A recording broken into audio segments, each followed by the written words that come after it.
Hola, bienvenidos al canal. En este vídeo voy a tratar de resumir los conceptos básicos para empezar a resolver ejercicios de circuitos eléctricos en régimen transitorio de segundo orden. Los ejercicios son relativamente sencillos, pero hay unas ciertas cosas que hay que al menos saber para no perderse en el intento. Entonces, ¿qué tendremos en un circuito en régimen transitorio de segundo orden? Pues tendremos un elemento que almacena energía, que serán condensadores o bobinas. Pues para el régimen transitorio, si la respuesta es de segundo orden, habrá más de un elemento. Es decir, en un sistema eléctrico, pues, por ejemplo, una bobina puede ser un motor, puede haber 4 motores y luego una batería de condensadores. Son diferentes las combinaciones posibles. Bueno, en el caso de las asignaturas de universidad, de ingeniería, normalmente nos centramos en dos tipos, que son un circuito RLC serie o RLC paralelo, es decir, que haya una resistencia, una bobina y un condensador en serie, o una resistencia, una bobina y un condensador en paralelo. Si hay varias resistencias, que sí que se puede dar el caso, pues se calcula la resistencia equivalente, que será, pues estarán en serie o estarán en paralelo, se calcula y se deja solo una, no hay problema. Pero probablemente no haya más de una bobina y un condensador. Lo único que cambia es si están en serie o están en paralelo. Vale. Lo que hay que tener en cuenta en este tipo de ejercicios es que el condensador tiene continuidad en la tensión. No puede haber un salto brusco entre los valores de la tensión en los bornes de un condensador.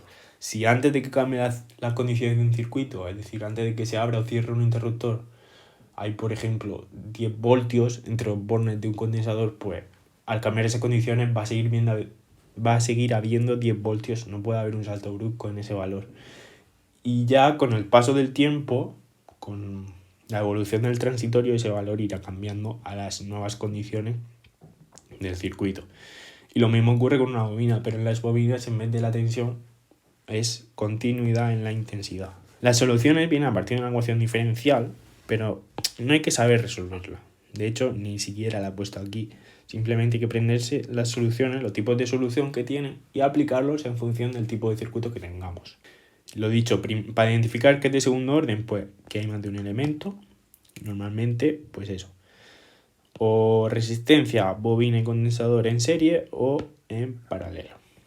Y la ecuación característica de la variable que nos pidan tendrá una raíz, una solución. Estas soluciones se calculan de una forma u otra dependiendo si el circuito es RLC serie o RLC paralelo. Es lo que he puesto aquí. Si es RLC serie, las dos raíces tendrán esta solución, que es la misma que RLC paralelo, pero lo que cambia es el valor de alfa y omega, que lo he puesto aquí. No se calcula igual a alfa si es RLC serie que si es RLC paralelo. Si están en serie, alfa es la resistencia partida de 2 por L. Y si están en paralelo, alfa es G partido de 2C, que G es 1 entre la resistencia. Y por otro lado, omega es en los dos casos 1 partido de la raíz cuadrada de L por C. ¿Qué es alfa y omega? Pues alfa es el coeficiente de amortiguación del circuito y omega es la frecuencia de resonancia.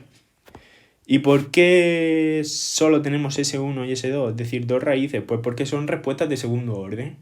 Al tener dos elementos que almacenan energía, la solución de la ecuación diferencial que no hemos puesto es de segundo orden, por lo tanto tiene dos raíces, que son estas. Y eso, lo importante antes de hacer nada en la resolución de ejercicios es calcular alfa y omega, y a partir de aquí veremos qué tipo de circuito tenemos y cómo se debe de calcular la variable que nos pidan.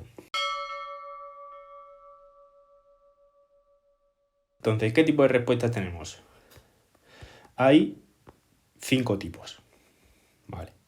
Pues eso, lo primero que hay que hacer es calcular alfa y omega. Lo que hemos dicho que son coeficiente de amortiguación y frecuencia de resonancia. Y dependiendo de sus valores, pues pueden que tengan dos raíces reales, entonces será un circuito sobreamortiguado. ¿Cuándo tenemos un circuito sobreamortiguado? Cuando alfa es mayor que omega.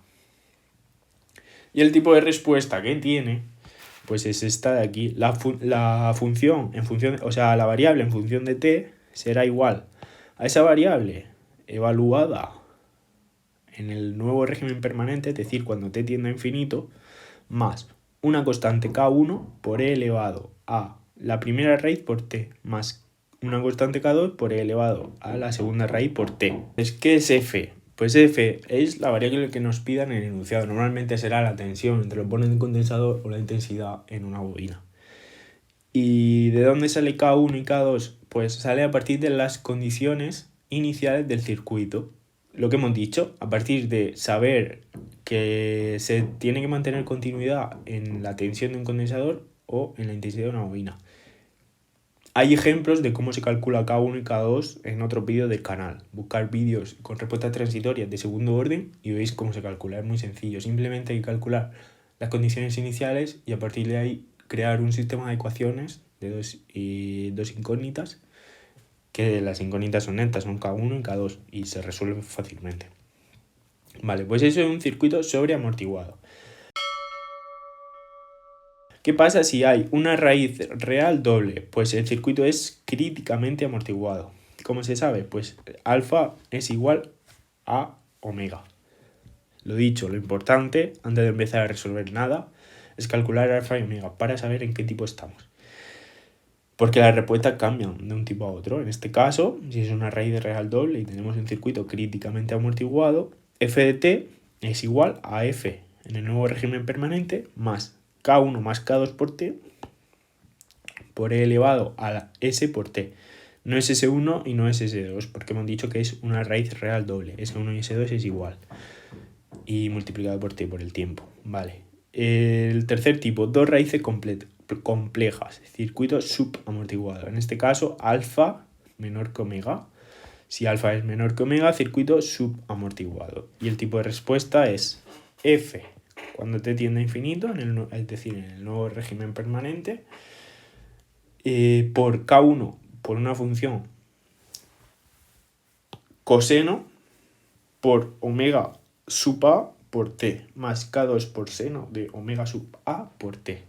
Todo esto multiplicado por e elevado a menos alfa t. Omega sub a no es lo mismo que el coeficiente de amortiguación omega sub 0. En este caso, omega sub a se calcula así. He dicho coeficiente de amortiguación, en realidad es frecuencia de resonancia, me he confundido. Omega sub 0 es frecuencia de resonancia. Vale, pues eso.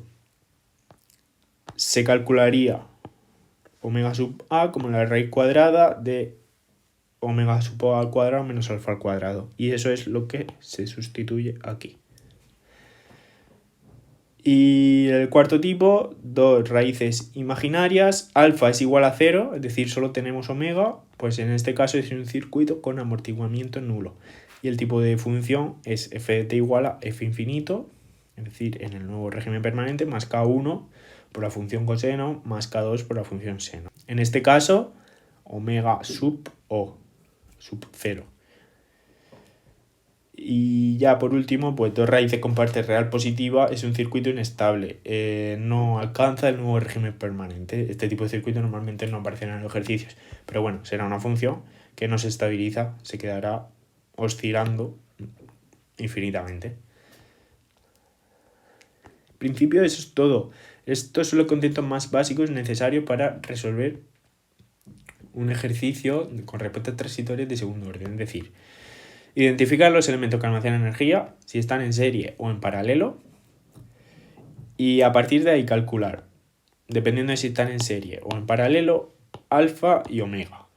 Y al saber alfa y omega ya ubicamos qué tipo de respuesta es, si es alfa mayor que omega o alfa igual que omega o alfa menor que omega, y la función que tendrá la respuesta.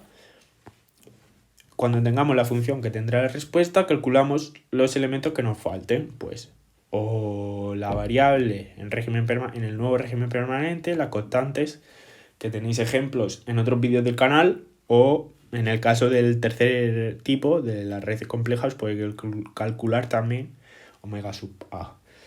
Una vez tengamos todo eso, se forma la ecuación y esa será la respuesta de la variable en el régimen transitorio de segundo orden. Si tenéis dudas o queréis proponer cualquier cosa, podéis ponerlo en los comentarios. Si queréis sugerir algún ejercicio o también podéis escribir un correo, sin problema. Gracias por ver mi vídeo, espero que te haya sido de ayuda este contenido. Para agradecer mi trabajo puedes darle a like y suscribirte al canal. Un saludo.